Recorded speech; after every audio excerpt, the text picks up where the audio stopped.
Hello dear student. तो आज हम क्लास 8 के चैप्टर 11 को आगे कंटिन्यू करेंगे, जिसमें हम देखेंगे कि एक अन्य संपरिचित्र टेस्टर कैसे बना सकते हैं। ठीक है, तो आइए हम कंटिन्यू वन बाय वन करके सारे चैप्टर को रीड करते हैं।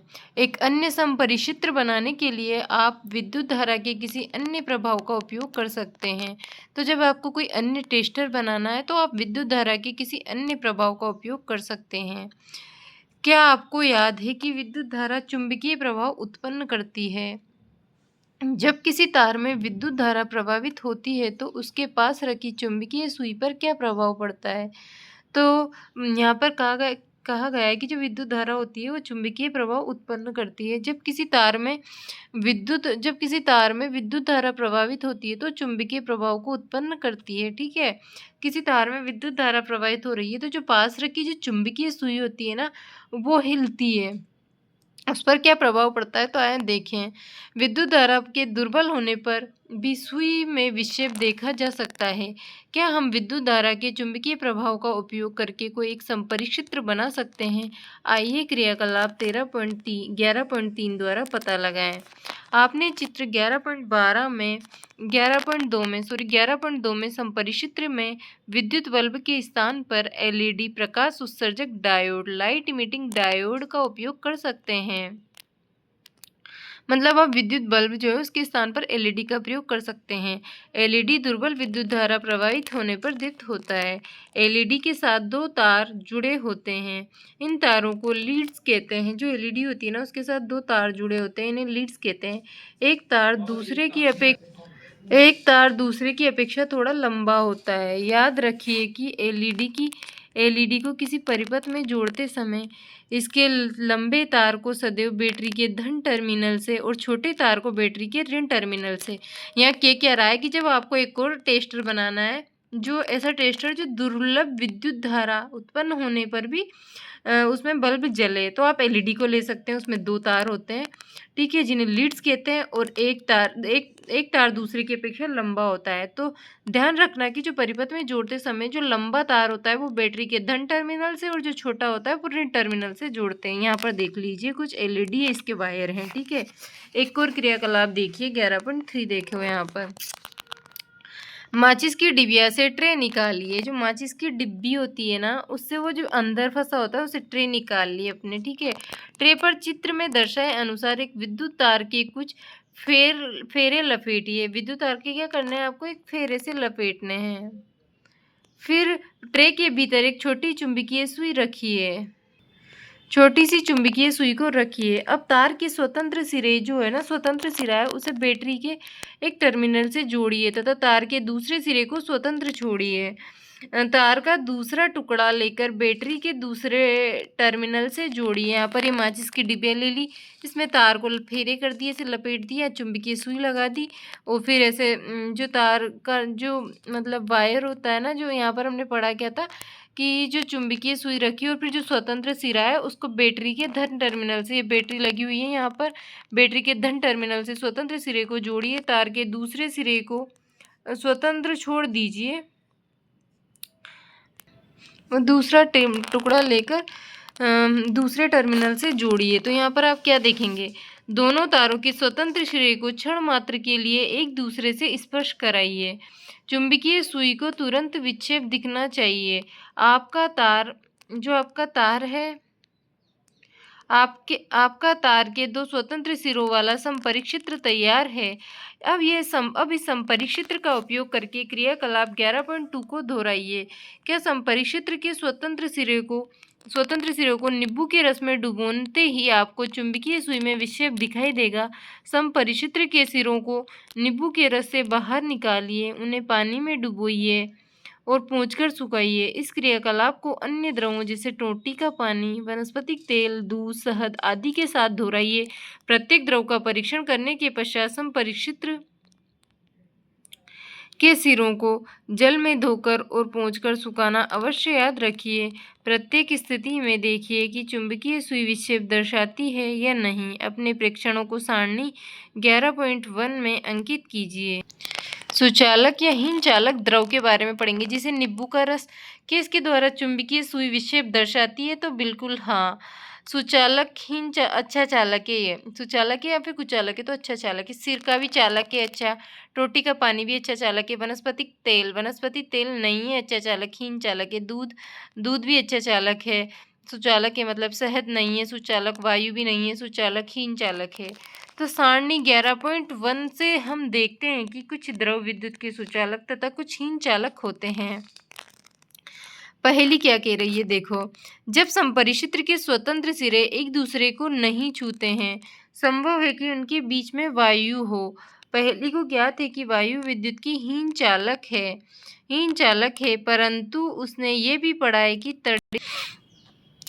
पहेली को ज्ञात है कि वायु जो है विद्युत की हीन चालक है, परंतु उसने ये भी पढ़ा है कि तड़ित के समय जो तड़ित बिजली चमकती तड़ित के समय वायु से विद्युत धारा प्रभावित हो जाती है। वह जानना चाहती है कि क्या हर अवस्था में वायु विद्युत की हीन चालक होती है। इसी से प्रेरित होकर बूझो भी जानना चाहता है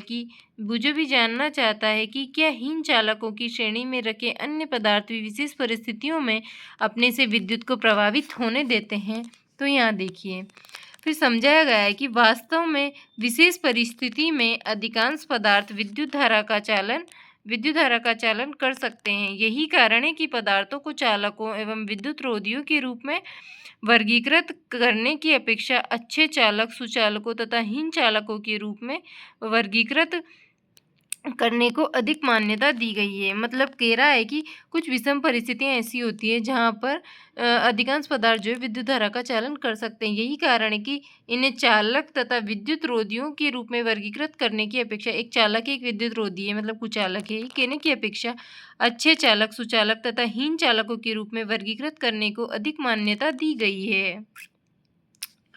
तो यहाँ देखिए, हम टोटी के पानी के द्वारा विद्युत चालन का परीक्षण किया है। आइए अब आसुत जल द्वारा विद्युत के चालन का परीक्षण करते हैं। हमने देखा था कि टोटी का जल सुचालक होता है, अच्छा चालक होता है। मतलब एक स्वच्छ और सूखे प्लास्टिक या रबर के ढक्कन में लगभग 2 चाय के चम्मच के बराबर आसुत जल लीजिए। आपको क्या करना है, एक स्वच्छ सूखा सा प्लास्टिक या फिर रबर के ढक्कन लेना है, उसमें 2 चाय के चम्मच के बराबर आसुत जल भरना है। आप आसुत जल को अपने विद्यालय की प्रयोगशाला से प्राप्त कर सकते हैं। उसमें कुछ मिनरल्स या खनिज नहीं होते। आप किसी दवाई की दुकान या डॉक्टर, नर्स से भी आसुत जल ले सकते हैं। संपरिक्षित्र मतलब टेस्टर का उपयोग करके परीक्षण कीजिए कि क्या आसुत जल विद्युत का चालन करता है या नहीं। कि अब आप क्या पाते हैं कि आसुत जल विद्युत चालन करता है। तो आसुत जल जो होता है वो विद्युत का चालन नहीं करता। डिस्टिल वाटर जो होता है विद्युत का चालन नहीं करता, क्योंकि उसमें मिनरल्स, खनिज कुछ नहीं होते हैं। अब एक चुटकी साधारण नमक लेकर इसे आसुत जल को घोलिए, फिर परीक्षण कीजिए। इस बार आप क्या निष्कर्ष निकालेंगे, तो उसमें विद्युत धारा का चालन करता है, वो विद्युत धारा का चालन करता है। जब हम आसुत जल में नमक घोलते हैं तो हम नमक का घोल प्राप्त होता है। ये विद्युत का अच्छा चालक है। जो हम नलों, हैंडपंप, कुओं, तालों आदि से प्राप्त होता है वे शुद्ध नहीं होता, उसमें अनेक लवण होते हैं, अनेक सारे लवण घुले होते हैं। खनिज लवणों की थोड़ी सी मात्रा खनिज लवण जो होते हैं उनकी थोड़ी सी भी मात्रा इसमें प्राकृतिक रूप से विद्यमान होती है, इसलिए वे जल विद्युत का सुचालक होता है। इसके विपरीत जो आसुत जल है वो लवण से मुक्त होता है, इसी कारण हीन चालक होता है, जैसा कि मैं पहले आपको बता चुकी हूँ। आइए पहेली कुछ और पूछ रही है कि जल में थोड़ी मात्रा में प्राकृतिक रूप से विद्यमान खनिज लवण मानव स्वास्थ्य के लिए लाभदायक होते हैं, परंतु लवण जल को चालक बना देते हैं। इसलिए हमें विद्युत सांद्रित्र का उपयोग कभी भी गीले हाथों से अथवा गीले फर्श पर खड़े होकर नहीं करना चाहिए। तो बिल्कुल सही बात है भाई, हमें कभी भी गीले हाथ से वायर को टच नहीं करना चाहिए, या फिर गीले फर्श पर खड़े होकर हमें किसी भी विद्युत संधारित्र को नहीं छूना चाहिए। हमने देखा जब साधारण लवण को आसुत जल में घोला तो ये उसे अच्छा चालक बना देता है। वे कौन से अन्य पदार्थ हैं जो आसुत जल में घुलने पर इसे चालक बना देते हैं, आइए पता लगाएं। तो चेतावनी, अगले क्रियाकलाप को केवल अपने अध्यापक, माता पिता, अभिभावक अथवा किसी वयस्क व्यक्ति की देखरेख में करिए, क्योंकि इनमें अम्ल का प्रयोग सम्मिलित है। बोतलों के प्लास्टिक या रबर के 3 स्वच्छ ढक्कन लीजिए। प्रत्येक ढक्कन में 2 चाय के चम्मच के बराबर जल भरिए। एक ढक्कन में आसू जल में कुछ बूंदे नींबू के रस या तनु HCl हाइड्रोक्लोरिक अम्ल की मिलाइए। कभी भी अम्ल में जल नहीं मिलाना है, बल्कि जल में अम्ल मिलाना है। इस 1-2 बूंद ऐसे करके। वो हानिकारक होता है जब हम अम्ल में जल मिलाते हैं। ठीक है, तो यहाँ पर HCl मिलाना है, या फिर नींबू का रस भी ले सकते हैं, या फिर तनु हाइड्रोक्लोरिक अम्ल। अब दूसरे ढक्कन के आसुत जल में कास्टिक सोडा समझते हो ना, कास्टिक सोडा या पोटेशियम आयोडाइड मिलाना है। कास्टिक सोडा NaOH या फिर पोटेशियम आयोडाइड जैसे क्षारक की कुछ बूंदें मिलाइए। तीसरे ढक्कन में आसू जल में थोड़ी सी चीनी डालकर घोलिए। परीक्षण कीजिए इन विलयों में से कौन सा विलयन विद्युत का चालन करता है, कौन सा नहीं। आपको क्या परिणाम प्राप्त होते हैं। तो आइए हम देखते हैं कि हमें क्या क्या परिणाम प्राप्त होते हैं। विद्युत का चालन करने वाले अधिकांश द्रव अम्लों, क्षारकों और लवणों के विलयन होते हैं। जब विद्युत धारा किसी चालक विलयन से प्रभावित होती है, तो क्या वे उस विलयन में कोई प्रभाव उत्पन्न करती है। हमने कक्षा 7 में हमने विद्युत धारा के कुछ प्रभावों के बारे में सीखा था। क्या आप इन प्रभावों की सूची बना सकते हैं। जब विद्युत धारा किसी चालक विलयन में प्रभावित होती है, तो क्या प्रभाव उत्पन्न करती है, आइए पता लगाएं। जब विद्युत धारा किसी चालक, क्या लिखा होता है, चालक विलयन में प्रभावित होती है, तो क्या प्रभाव दिखाती है। 2 बेकार सेलों से हम इसे जल्दी जल्दी रीड करेंगे। ठीक है, 2 बेकार सेलों से सावधानी पूर्वक कार्बन की छड़ निकालिए। आपको क्या करना है, 2 सेल लेने हैं। जो ये 2 सेल है, एक ये और एक ये, और इसे कार्बन की छड़ उन्हें निकालिए। उनकी धातु की टोपियों को रेगमाल से रगड़कर साफ करके इन पर तांबे के तार लपेट दीजिए। उनकी जो धातु की जो टोपियां होती हैं, उन पर रेगमाल से साफ करिए और तांबे के तार लपेटिए। ऐसे तार लपेट दीजिए जैसे यहाँ दिख रहा है। ठीक है, उसके उन्हें बैटरी से जोड़ दीजिए। फिर आपको करना क्या है, ये मतलब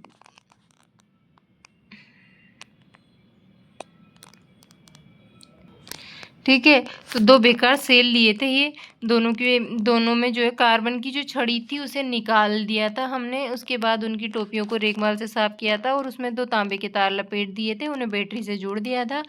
उसके बाद इन दोनों छड़ों को हम इलेक्ट्रोड कहते हैं। कार्बन की छड़ों के स्थान पर यहाँ पर देखिए भाई, पहले आप देख लिए, जल से विद्युत धारा प्रभावित है ना। यहाँ पर जल है, ये कार्बन की छड़ है, धातु की टोपी है और ये बैटरी है। ठीक है, मतलब यहाँ पर बताया गया है कि हम जो कार्बन की जो छड़ें हैं उनके अतिरिक्त क्या और ले सकते हैं। तो कार्बन की छड़ों के स्थान पर आप लगभग 6 सेंटीमीटर लंबी लोहे की कील ले सकते हैं। किसी कांच के गिलास या फिर प्लास्टिक के कटोरे में एक प्याला जल भरिए। जल को और अधिक चालक बनाने के लिए इसमें छोटा चम्मच भरकर साधारण नमक या फिर नींबू का रस बूंद मिलाइए। अब इस विलयन में इलेक्ट्रोड को डुबोइए।